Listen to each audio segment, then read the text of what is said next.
राधा वल्लभ श्री हरिवंश। इस वीडियो में हम बात करने जा रहे हैं सावन सोमवार व्रत उद्यापन के बारे में कि कब करना चाहिए, कैसे करना चाहिए, और जो सबसे महत्वपूर्ण है संकल्प, क्योंकि इसी पे निर्भर करता है कि आप व्रत कर रहे हैं कि उद्यापन कर रहे हैं, उस तरीके से जो है संकल्प बोलना होता है, तो वो भी हम बताएंगे। सबसे पहले जैसे प्रश्न पूछा जाता है कि हम सावन के चौथे सोमवार ही व्रत का उद्यापन कर लें कि सावन पूरा हो जाने दे, जितने सोमवार पड़े उतने व्रत करें, फिर अगले महीने जो है हम उद्यापन करें 5वें सोमवार को। तो देखिए आपके ऊपर निर्भर करता है कि आप कब करना चाहते हैं। अगर आप 3 व्रत कर रहे हैं और सावन के चौथे सोमवार व्रत का उद्यापन कर रहे हैं तो ये भी बहुत अच्छी बात है। अगर आपकी इच्छा है कि आप सावन में जितने सोमवार पड़ रहे हैं उतने व्रत करना चाहते हैं, फिर 5वें सोमवार को यानी जो अगले महीने भाद्रपद में पड़ेगा तब आप उद्यापन करना चाहते हैं तो आप 5वें सोमवार में करिए, कोई दिक्कत वाली बात नहीं है। इस साल हालांकि 4 ही सोमवार पड़ रहे हैं तो भाद्रपद महीने में आप उद्यापन कर सकते हैं, तो वो भी ठीक रहेगा।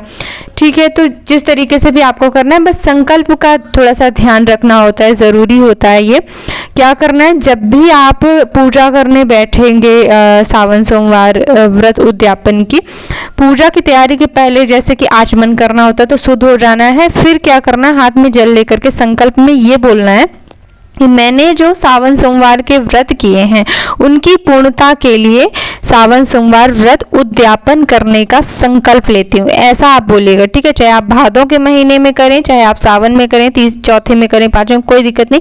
संकल्प आप बोलेंगे कि मैं जो है उद्यापन करने का संकल्प लेती हूँ, जिसमें मैं गौरी गणेश कलश और भगवान भोलेनाथ का पूजन करूंगी। ठीक है, तो ये आप बोलिएगा, फिर आप पूजन शुरू करिएगा। देखिए अब तक अगर आप कलश स्थापना नहीं करते आ रहे हैं तो मैं आपको फिर बता दूं, बढ़िया से कलश स्थापना हर एक व्रत में जरूरी थी, नहीं कर रहे हैं कुछ भी है तो उद्यापन में जरूर कर लीजिएगा। उद्यापन देखिए समझिएगा पूर्णता के लिए किया जाता है, यानी अब तक अगर कोई सामग्री कम रही थी या फिर कोई चीज नहीं थी तो सारी चीजें हम इकट्ठा करके उद्यापन में पूर्ति कर देते हैं सारी चीजें। ठीक है ना, तो इस दिन जो है विस्तार से थोड़ी बड़ी पूजा करनी चाहिए कि अब तक आप थोड़े थोड़े दूध दही चढ़ा रहे थे भगवान को, तो आप थोड़ा सा ज्यादा मात्रा में दूध दही पंचामृत बनाएं, क्योंकि भगवान भोलेनाथ को जो है वो अभिषेक ही सबसे ज्यादा प्रिय होता है।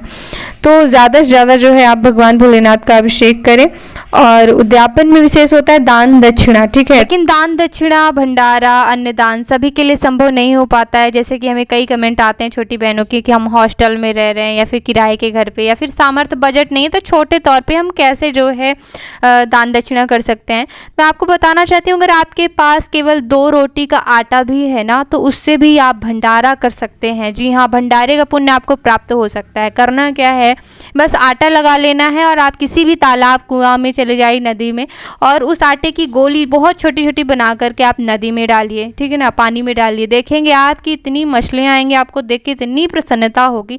एक साथ आपने कई जीवों को प्रसन्न किया, कई जीवों का पेट भरा, तो इससे भंडारे का पुण्य आपको प्राप्त होगा।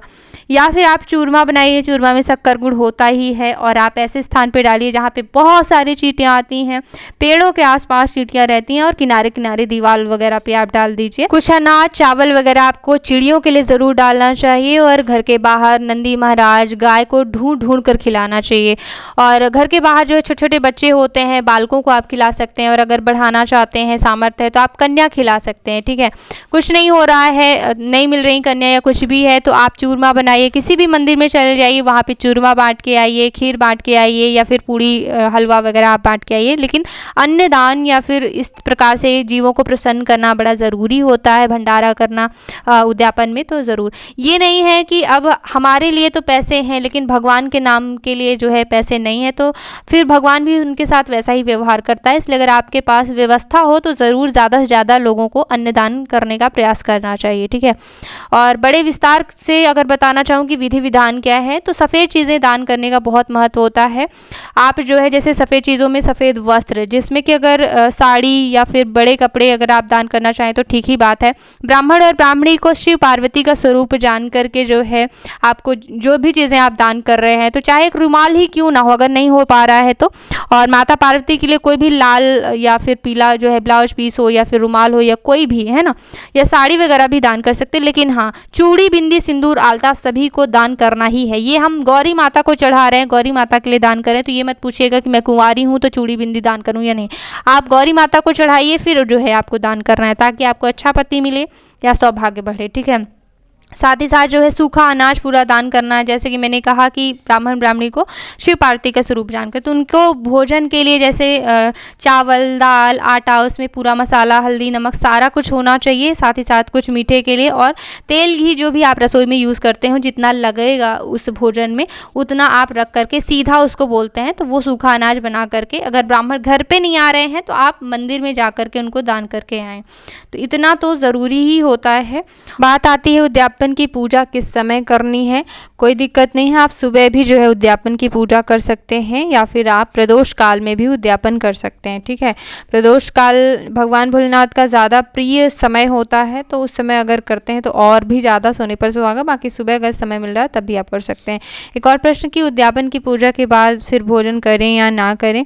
तो उद्यापन की पूजा के बाद वैसे तो अन्य सभी व्रतों में नियम ये है कि जैसे ही पूजा हो जाती है उद्यापन की, तो नमक वाला सात्विक भोजन करना चाहिए। सात्विक भोजन यानी कि बिना लहसुन प्याज वाला पूरा भोजन आप ग्रहण कर सकते हैं।